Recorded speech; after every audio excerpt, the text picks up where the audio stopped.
Hi, today I'm going to be preparing a tofu scramble. Actually, I thought I was rolling with the video, but I didn't. But what I've done is I've already added my mushrooms and red pepper.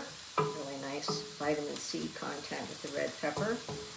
And the mushrooms, I'm already pre-cut. I used my handy dandy former egg slicer to slice and dice. Makes it a nice little time saver. You have to have very fresh mushrooms, however, because they'll get just squished down otherwise.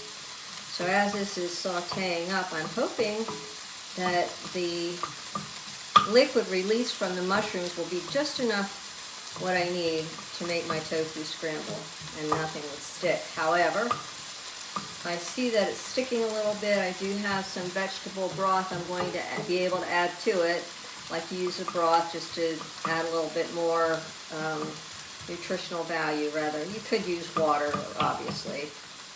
So that looks like that is getting really nice. So one of the other things that I'm going to do is add my asparagus, which I got, like I said, from my asparagus bed. So I'll put that on there. And I'm just going to go ahead and put a little bit of my broth in there because I want to put the lid on it for just a moment. I don't want a whole lot in there. I don't need a whole lot. I'm going to put that on there. While that is heating up the asparagus, I'm going to go ahead and cut up a little bit of cherry tomato. Just add a little more color along with that red pepper. Of course, the lutein is a wonderful addition too.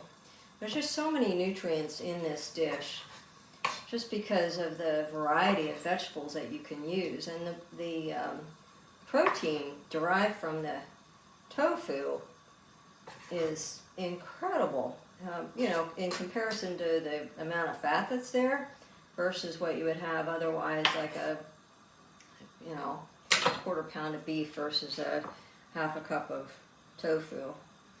All right, this is looking really nice. Okay.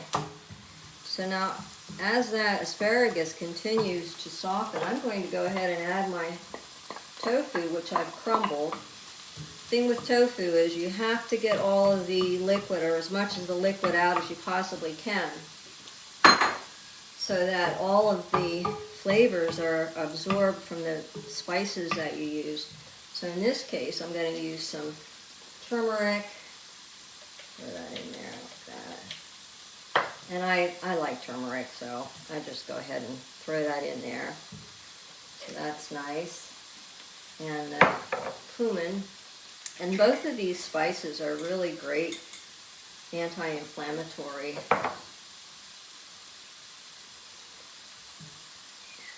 And I want to add a little pepper to add in the absorption to those anti-inflammatory properties.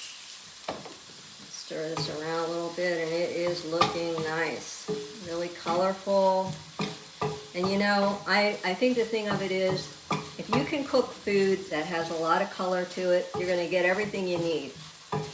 It's just fun to experiment and see what you can get. So this looks perfect. I'm going to go ahead and add my tomatoes in there.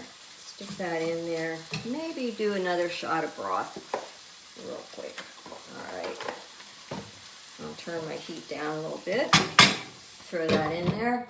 I'm going to go ahead and grab a, pardon my reach, some spinach. Cut that down. I like to use spinach because it does have a lot of folic acid, or folate rather.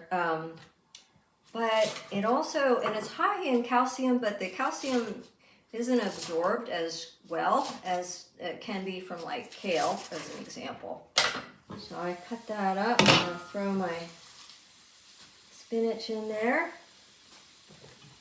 And look how beautiful that looks. Put a couple bit of some of this on it. Some of my scallions. And voila. Bon appetit.